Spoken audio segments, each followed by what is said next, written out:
Calcio, Catania, nella settimana decisiva per l'allenatore, Barrà è la certezza. Forte resta il rossazzurro, Pieraccini e D'Ausilio torneranno invece alle loro società di appartenenza. Il Catania non eserciterà il diritto di riscatto. Marco Carli.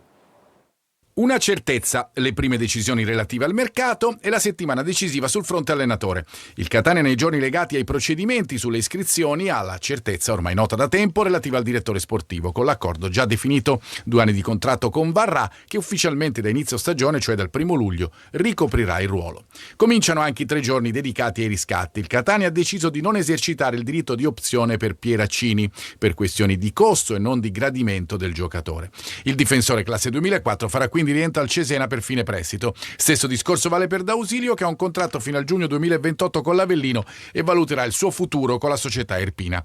Diversa la situazione di Forte, che dal 30 giugno sarà svincolato dall'Ascoli all'accordo con il club etneo fino al 2027. Rimane il rossazzurro dopo i 9 gol e 3 assist dell'ultima stagione per un attacco che al momento al centro vede Forte, Caturano e Leonardi, ma si parla di altri profili come Parigi, classe 96, 17 gol a Latina e una miriade di club che lo cercano.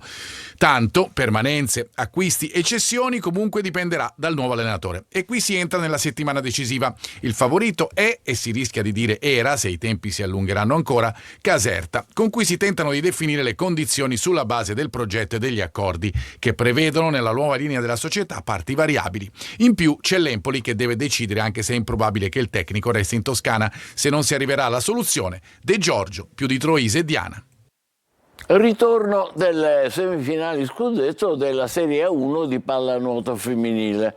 Oggi alle 19:30 scendono in vasca per la gara 2 Rapallo e Orizzonte Catania. Le rossazzurre cercheranno di bissare il risultato del primo match della serie vinto 16-9 8 giorni fa in casa.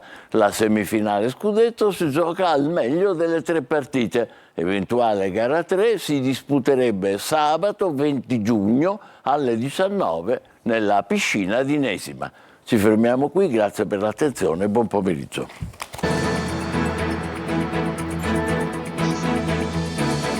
Entra nel mondo dell'informazione con l'app Sicilia Web. Resta sempre aggiornato con le news e le live in diretta.